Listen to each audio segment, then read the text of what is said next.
दोस्तों, अगर आप भी रेलवे के किसी भी एग्ज़ाम की तैयारी कर रहे हो तो ये वीडियो आपके लिए बहुत महत्वपूर्ण होने वाला है, क्योंकि हम इस वीडियो में देखने वाले हैं पॉलिटी के बेस्ट 30 क्वेश्चन जो कि आरआरबी एनटीपीसी ग्रेजुएट लेवल 2026 में पूछे गए हैं। तो चलो वीडियो को बिना देरी के स्टार्ट करते हैं। तो हमारा पहला क्वेश्चन है, कौन सा अनुच्छेद राज्य को महिलाओं और बच्चों के कल्याण के लिए विशेष प्रावधान करने का अधिकार देता है? तो इसका आंसर होगा ऑप्शन नंबर डी, अनुच्छेद 15 का 3 महिलाओं और बच्चों के कल्याण के लिए विशेष प्रावधान करने का अधिकार देता है राज्य को।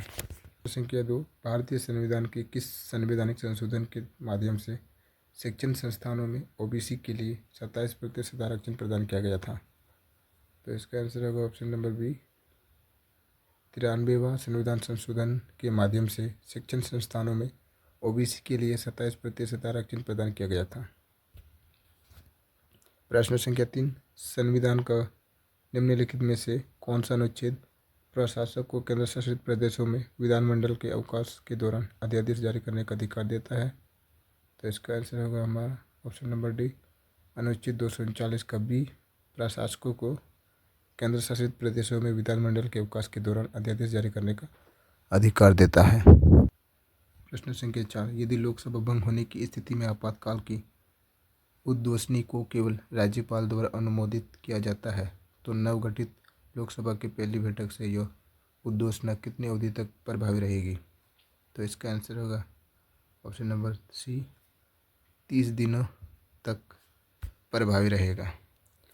प्रश्न संख्या 5, वित्त आयोग के संदर्भ में निम्नलिखित कथनों पर विचार करें।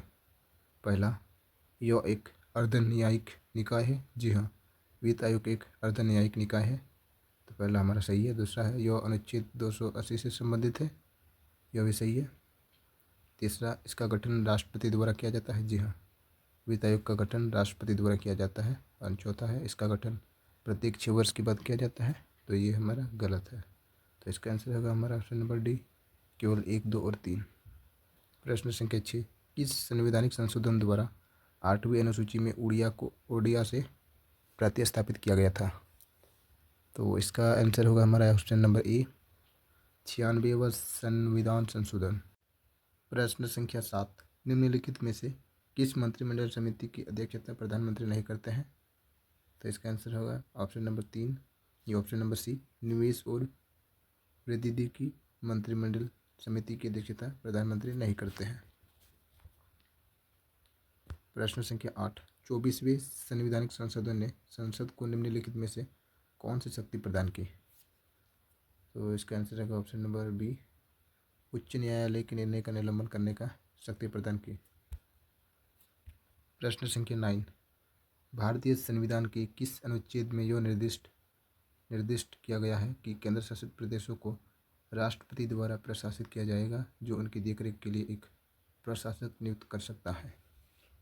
तो इसका आंसर होगा ऑप्शन नंबर बी, अनुच्छेद 239।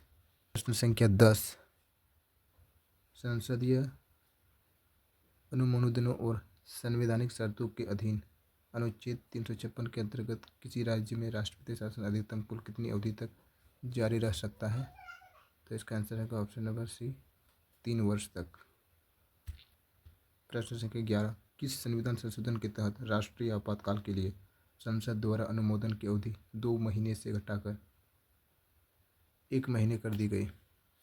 तो इसका आंसर होगा ऑप्शन नंबर डी, 44वां संविधान संशोधन अधिनियम 1978 के तहत राष्ट्रीय आपातकाल के लिए संसद द्वारा अनुमोदन की अवधि 2 महीने से घटाकर 1 महीने कर दी गई है।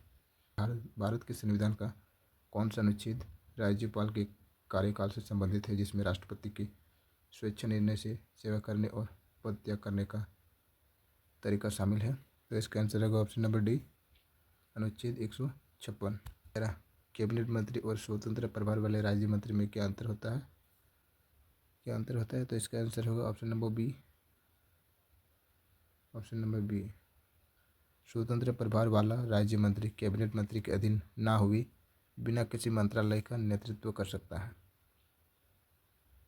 प्रश्न संख्या 14, भारतीय संविधान के अनुच्छेद 243 के अनुसार वित्त आयोग नगर पालिकाओं के संबंध में अपनी अनुशंसाएं किसे प्रस्तुत करता है? तो इसका आंसर होगा ऑप्शन नंबर डी राज्य के राज्यपाल को प्रस्तुत करता है।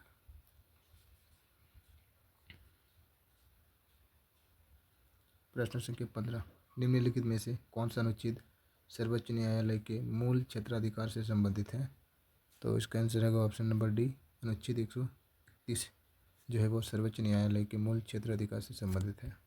प्रश्न संख्या 16, राष्ट्रीय अनुसूचित जनजाति आयोग NCST का गठन किस संवैधानिक संशोधन द्वारा किया गया था? तो इसका आंसर होगा ऑप्शन नंबर सी 89वें संशोधन द्वारा राष्ट्रीय अनुसूचित जनजाति आयोग NCST का गठन किया गया था। प्रश्न संख्या 17, संपत्ति का अधिकार भारतीय संविधान के भाग 3 से हटाकर डैश में जोड़ा गया। तो संपत्ति के अधिकार को भारतीय संविधान के भाग 3 से हटाकर भाग 12 में जोड़ा गया है।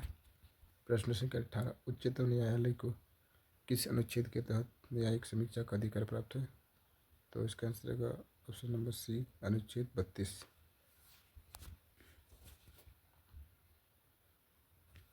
प्रश्न संख्या 19, निम्नलिखित में से किसने विषयों को आरक्षित और स्थानांतरित सूचियों में विभाजन करके द्वैध शासन की? तो इसका आंसर होगा ऑप्शन नंबर डी भारत सरकार अधिनियम 1919। प्रश्न संख्या 20, वित्त आयोग या प्रकीर्ण उपसंघ अधिनियम 1951 के अनुसार वित्त आयोग में कौन शामिल होंगे? तो इसका आंसर होगा ऑप्शन नंबर डी एक अध्यक्ष और 4 अन्य सदस्य शामिल होंगे। प्रश्न संख्या 21, मार्च 2025 तक की स्थिति के अनुसार भारतीय संविधान की 12वीं अनुसूची शहरी स्थानीय निकायों के कार्यात्मक क्षेत्र में कितने नए कार्यों को परिभाषित करती है? तो इसका आंसर होगा ऑप्शन नंबर डी 18 नए कार्यों को परिभाषित करती है। प्रश्न संख्या 22, भारतीय संविधान के अनुच्छेद 39 में निम्नलिखित में से कौन सा उद्देश्य उल्लेखित है? तो इसका आंसर होगा ऑप्शन नंबर सी पुरुषों और महिलाओं दोनों के लिए समान कार्य के लिए समान वेतन को बढ़ावा देना।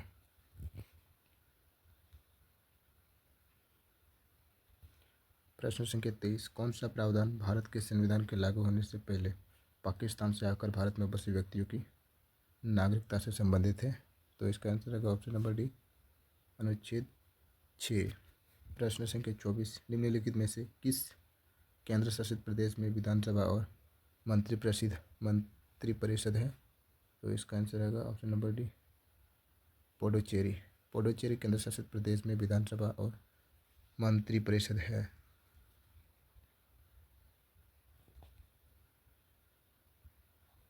प्रश्न संख्या 25, डैश कुछ मामलों में संसद के दोनों सदनों की संयुक्त बैठक की प्रक्रिया का वर्णन करता है।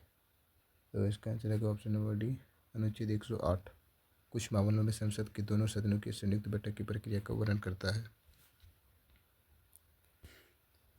प्रश्न संख्या 26, भारतीय संविधान की कौन सी अनुसूची राज्यसभा में राज्यों और केंद्र शासित प्रदेशों को सीटों के आवंटन से संबंधित है? तो इसका आंसर होगा ऑप्शन नंबर डी चौथी अनुसूची।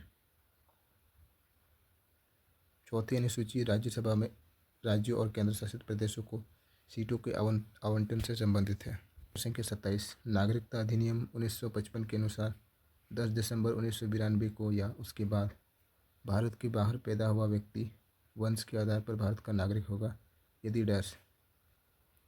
तो इसका आंसर होगा ऑप्शन नंबर डी